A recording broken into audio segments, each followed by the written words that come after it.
ओम शांति। सुप्रभात। सर्वशक्तिमान शिव पितांकर शिवशक्ति सेना सच्चा सच्चा ब्रह्मावश्च ब्राह्मण मानंकु हृदयर सहित शुभ अभिनंदन सुस्वागतम। शिव बाबा कहउछंती मिठा संतानगण वर्तमान सारा दुनिया अज्ञान अंधकार रूपक रात्रि द्वारा आच्छादित हो रही। एबे समाप्त हेबाकु जाउछि।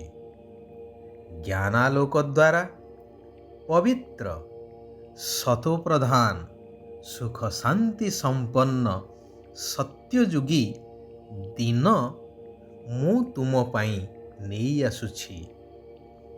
एबे सीधा सड़क मो ठारू यह प्राप्त कर। आउ भक्तिर अंधकार भितरे एणे तेणे घुरी बुली धक्का खाइबार आवश्यकता नहीं, जेहेतु सत्य पितांकर परिचय तुमको एबे मिली जाइछि। मो सहित समस्तंकु एबे शांति धाम घर को फेरिबा को हेबो। तेबे एही स्थिति केवल प्राप्त होई पारिबो जोग शक्ति द्वारा। एही जोग शक्तिर महात्म्य अनेक कथावस्तु पोथी पुराण आदिरु आमे शुणिछे। जेपरिकी मुनि ऋषि माने तांकर जोग शक्ति द्वारा हिंस्र जीव जंतुଙ୍କୁ ମଧ୍ୟ बश करि पारुथिले। एपरिकी परिवेश बा प्रकृति को मध्य बश करि पारुथिले। ताहा हेउछि पुणी तत्वयोग बा हठयोग द्वारा। एई किछि वर्ष तलर कथा। जर्मानर जणे 28 वर्षीय युवक दृष्टि द्वारा झरकार लुहा रड को बंका करिदेवा, काच झरका को मध्य चूरमार करिदेवा आदि कार्यर समाचार समस्त गणमाध्यमर मुख्य समाचार पालटी थिला। आहुरी एक मुख्य कथा मध्य हेउछि जे ब्रह्मा संकल्प द्वारा सृष्टि रचना करिबा। संकल्प द्वारा सृष्टि रचना करिबा अर्थात संकल्प सही भली सिद्ध हेबा दरकार। तेणु सही भली संकल्प सिद्ध सेतेबेले ही थाए जेतेबेले तपोबल द्वारा आत्मिक शक्ति जाग्रत हुए। तेबे जहा गायन अछि कि भारतर प्राचीन राजयोग अर्थात जेउ जोग द्वारा राज्य प्राप्त हेई थाए ताहा समस्तंकु स्वीकार करिवाकु हेबो। यह कौनसी अंधविश्वास नुहे। वर्तमान स्वयं निराकार परमात्मा शिव भगवान आसीछंती भारतर सही प्राचीन सहज राजयोगर शिक्षा प्रदान पूर्वक पुनः एई धरा पृष्ठरे सत्ययुगी स्वर्गराज्य स्थापन करिबा पाई।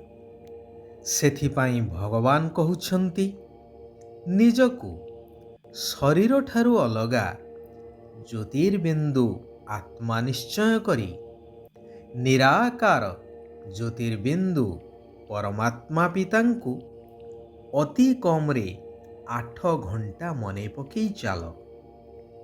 एही जोगर अभ्यास करी चाल, तेबे आपना छाए विश्व कल्याणर सेवा होई चलिबो। कारण एही जोग अभ्यास द्वारा सारा विश्वरे पवित्रता और शांतिर तरंग परिव्याप्त होई थाए। जन्म जन्मांतरर विकर्म जहा आत्मारे भरी हेई रहिछि ताहा समाप्त होई थाए एवं आत्मा दैवी गुण संपन्न होई सत्ययुगी दैवी दुनिया रे उच्च पद प्राप्त होई थाए। तेणु ଏହି ଆତ୍ମିକ ଯାତ୍ରାରେ କେବେ ବି ଥକିଯାଅ ନାହିଁ। ଦେହର ସ୍ମୃତିକୁ ଭୁଲି ଦେହୀ ଅଭିମାନୀ ବା ଆତ୍ମ ଅଭିମାନୀ ହେବାର ନିରନ୍ତର ଅଭ୍ୟାସ କରିଚାଲ।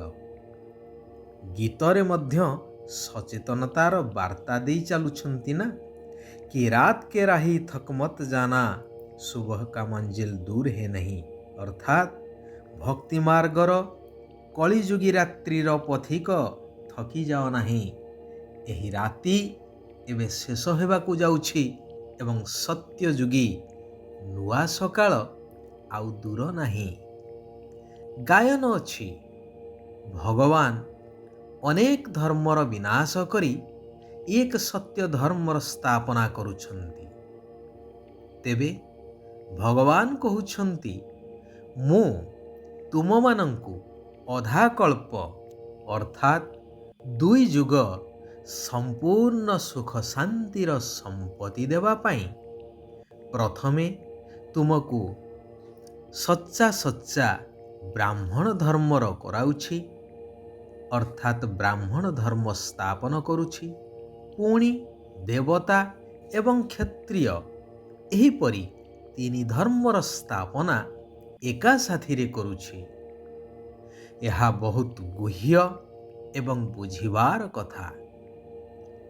ସତ୍ୟର ରହସ୍ୟକୁ ନ ଜାଣିଥିବା କାରଣରୁ ଏପଟେ ଗୀତାରେ କୃଷ୍ଣ ଭଗବାନ ବାଚ ଲେଖିଦେଇ ସେପଟେ ଗୀତା ଉପରେ ହାତ ରଖି ମିଥ୍ୟା ସତ୍ୟ ପାଠ ବା ମିଥ୍ୟା ପ୍ରତିଜ୍ଞା ମଧ୍ୟ କରୁଛନ୍ତି। ସେହିମାନଙ୍କୁ ପ୍ରଶ୍ନ ପଚାରିବା ଦରକାର କି ଶ୍ରୀକୃଷ୍ଣ ବର୍ତ୍ତମାନ ହାଜିର ନାଜିର ଅଛନ୍ତି ନା ନିରାକାର ପରମାତ୍ମା ହାଜିର ନାଜିର ଅଛନ୍ତି?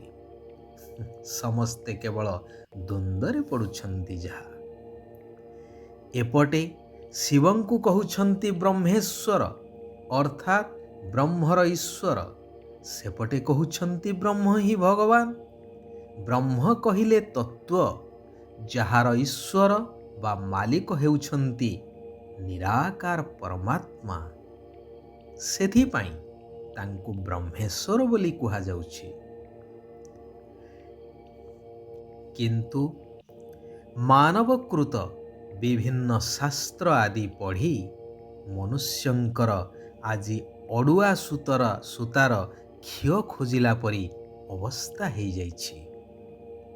ସେଥିପାଇଁ ଗୀତାର ମହାବାକ୍ୟ ଅନୁସାରେ ବର୍ତ୍ତମାନ ଭଗବାନ ଆସିଛନ୍ତି ସମସ୍ତଙ୍କୁ ଠିକଣା ବାଟ ଦେଇ ମୁକ୍ତି ଆଉ ଜୀବନ ମୁକ୍ତି ପ୍ରଦାନ କରିବା ପାଇଁ। ତେଣୁ ସମ୍ପୂର୍ଣ୍ଣ ନିଶ୍ଚୟ ବୁଦ୍ଧି ଆତ୍ମା ହୋଇ ଦୃଢ଼ ସଂକଳ୍ପ କରିବାର ଅଛି ଯେ ଶିବ ବାବାଙ୍କର ହାତ କେବେ ହେଲେ ଛାଡ଼ିବି ନାହିଁ। 5 ବିକାର ରୂପୀ ମାୟା ରାବଣର ବନ୍ଦିଶାଳାରୁ ମୁକ୍ତ ହେବା ପାଇଁ ଶିବ ବାବାଙ୍କର ଶ୍ରୀମତକୁ ସର୍ବଦା ପାଳନ କରିବାର ଅଛି।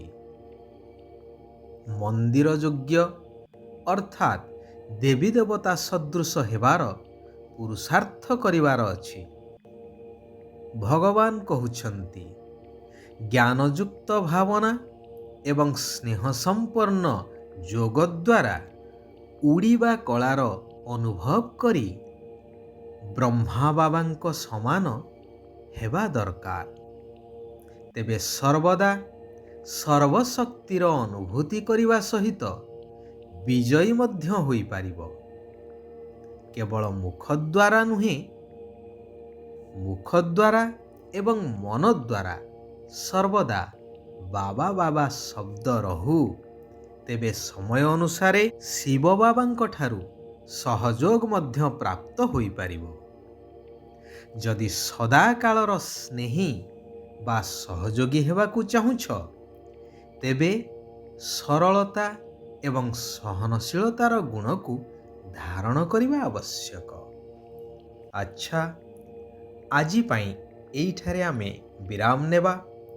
ଆସନ୍ତାକାଲି ପୁନଃ ଆମେ ସମସ୍ତେ ଏକତ୍ରିତ ହେବା ସେହି କଲ୍ୟାଣକାରୀ ପରମାତ୍ମାଙ୍କର କଲ୍ୟାଣକାରୀ ମହାବାକ୍ୟକୁ ଜୀବନର ଧାରଣା ସ୍ୱରୂପରେ ପରିବର୍ତ୍ତନ କରି ନିଜ ଜୀବନକୁ ସାର୍ଥକ କରିବା, ସାରା ବିଶ୍ୱର କଲ୍ୟାଣ କରିଚାଲିବା। ଓମ୍ ଶାନ୍ତି। ଓମ୍ ଶାନ୍ତି। ଓମ୍ ଶାନ୍ତି।